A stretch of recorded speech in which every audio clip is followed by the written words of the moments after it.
Ak and Charlamagne? Or you want to do that on Patreon? No, hell no, we ain't doing that on Patreon. What the hell's wrong with you?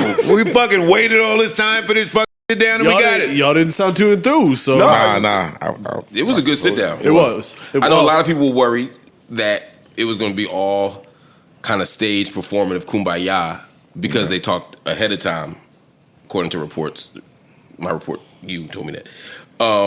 And so I was surprised at how, what's the word? Transparent. Combative. Yeah, I was gonna say spicy, but I was trying to find a more masculine way to say it. But like, it was good. Chippy. I liked it. I thought, not that it's a competition, but I thought Charlamagne got the upper hand in terms of his responses. I thought the same. Yeah. I thought so too. Yeah, But I mean, he was kind of giving him OG advice at some point. It kind of that's turned what I'm into saying.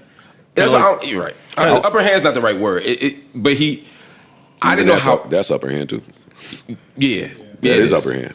I'll just say that Charlamagne came away looking strong, and some of the stuff that might have looked questionable beforehand, afterward, well, like just to give one concrete example, Akademiks had talked about before on his live stream how Charlamagne had advised him to walk off the show, to walk off y'all's show, and that does sound like questionable advice to give somebody without context.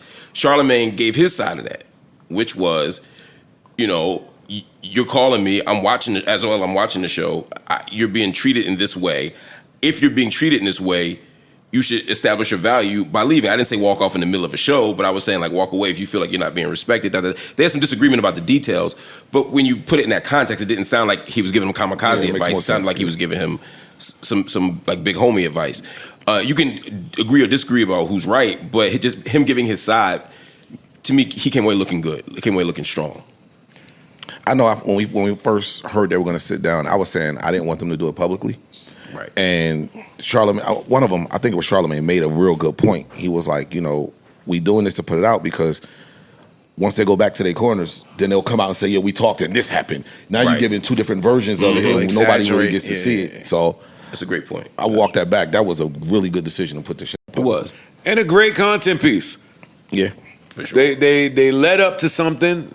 The anticipation was high, and then they dropped it. And they delivered. I appreciate that.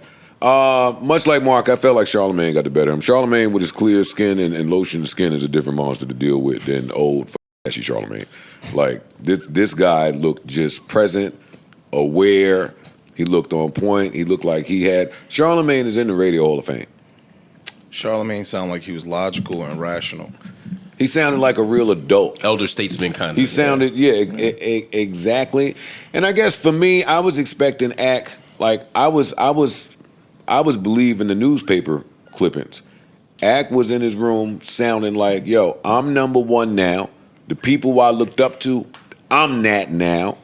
And I'm coming in there to really lay it down. I'm on Drake's side. You on Rock Nation's side. I don't like the lies you over there telling, and you should sit. He probably won't sit face to face with me because I'll expose him and be so honest and transparent. I was believing some of that mix. Yeah. So when they got there and Charlamagne is just using logic. Yeah. When he's like, yes, I look up to Jay-Z, and if he asked me to be a part of a business venture, I 100% would love to do that. If Drake asked you to be a part of a business venture, wouldn't you love to do that? Like, he just kept...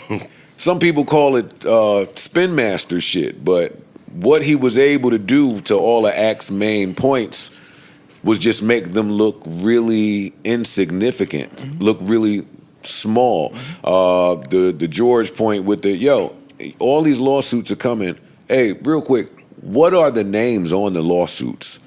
Because you keep saying Rock Nation, Rock Nation, Rock Nation. And that's really where he held him to the fire. And he kept saying...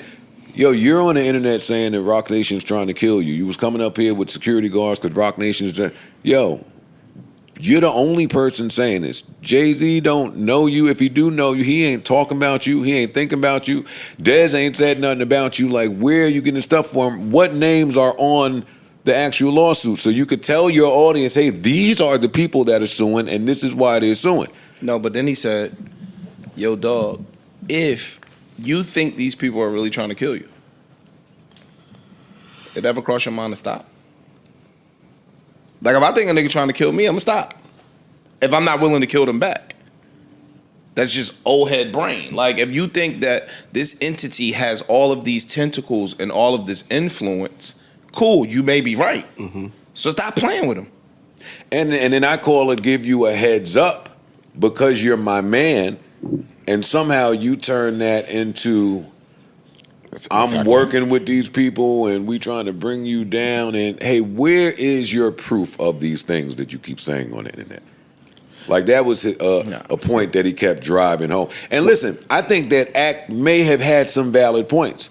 Like when he started talking about when he was trying to say that Rock Nation is fighting like a proxy battle, so he'll never have the evidence to support. Yeah. I think that if Act could have flushed out his thought process, he may have delivered that talking point better, but he didn't. Also, the website that Charlamagne pulled up where when Ack went home, he said, hey, this is an AI website. This website was created a couple days ago. Charlamagne wouldn't know that. That's fine when you back to your headquarters saying it. But in the moment, when Charlamagne said, I think this is a credible website, you didn't give any of that. So it's about how it looked on air. Charlamagne also That's a good point. looks like he listens better than Ack. That's important when you're talking to somebody. I'm not saying that he does listen better. I'm saying he looks like he came off better. He listens better. And then by the time he was able to paint you as this paranoid, manic person, now we've lost the plot. We've lost the plot. Where he when he was breaking down the Drake shit to him, and he was like, yo, I was trying to give them the heads up about the reference tracks. And he was saying the way Drake handled it, so you can get ahead of it. They were prepared for it. They took basically jumped on offense and was able to, when they did come out, they was cool. He kind of tied it back, and I think Ack missed it the way he was doing. He kind of tied it right back to him. Yo, I called you to give you a heads up, and instead of being prepared with the information, you was more concerned with where I got it from. And because I didn't give you that up, it just became a versus me. And you missed, you kind of missed this whole shit blew up because you focused on the wrong thing. Like if somebody if one of y'all called me like, yo, such and such is about to happen, cool, I might want to know where you got it from, but I also want to prepare for that. Tell me later. Later We'll deal with that part. And that's where it seemed like it just went left between the two of them. Soon as I called you with this, your man is on my neck the next day. Charlamagne was better at just cross-examining. Like, yo, I'm going to take the information you saying, I'm going to process the information in real time, and now I'm going to say, okay, you just said X. And it kind of stumbled at. Yeah. He couldn't take it. Neutral button.